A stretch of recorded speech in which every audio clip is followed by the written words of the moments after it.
आगे बढ़ते हैं। आज की हमारी दूसरी कवर स्टोरी का जिक्र भी कर लें। और एक तरफ चीन लंका के जरिए भारत को चुनौती देने की तमाम कोशिशें कर रहा है, तो दूसरी तरफ भारत भी चीन और पाकिस्तान से मुकाबला करने के लिए तैयारी कर रहा है।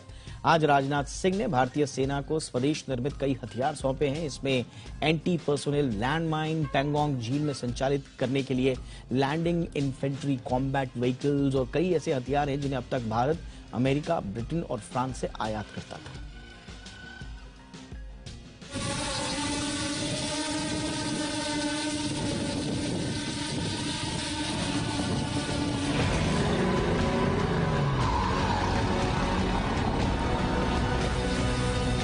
एलएसी पर लगे इन हथियारों ने चीन की नींद उड़ा दी है। लाइन ऑफ एक्चुअल कंट्रोल पर इन दिनों भारतीय सेना के आधुनिक उपकरण की गर्जना सुनाई दे रही है।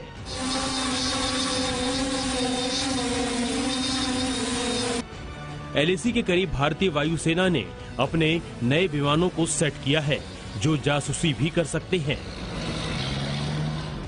और जरूरत पड़ने पर हमला भी। रक्षा मंत्री राजनाथ सिंह ने आत्मनिर्भर भारत की दिशा में एक बड़े कदम के तहत भारतीय सेना को स्वदेश निर्मित कई हथियार सौंपे। पैंगोंग झील के पास नजर रखने के लिए ये है लैंडिंग क्राफ्ट अटैक व्हीकल, जिसमें 6 से 8 जवान रह सकते हैं। इस व्हीकल पर बम और बारूद का भी असर नहीं होगा और लद्दाख में झील के पास इसे निगरानी रखने में दिक्कत भी नहीं होगी।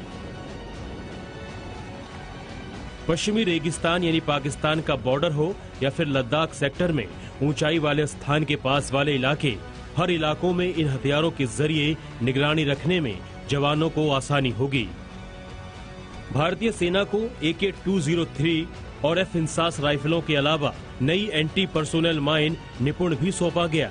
आमने सामने लड़ाई के कई हथियार सौंपे गए, जिसे देश में तैयार किया गया है। चीन के रवैये से निपटने के लिए अब भारतीय सेना भी आधुनिक हथियारों का इस्तेमाल कर रही है। राजनाथ सिंह के सामने उन हथियारों का भी प्रदर्शन किया गया, जिसे अब तक भारत, अमेरिका और ब्रिटेन से खरीदा करता था, लेकिन अब भारत ने तैयार किया है।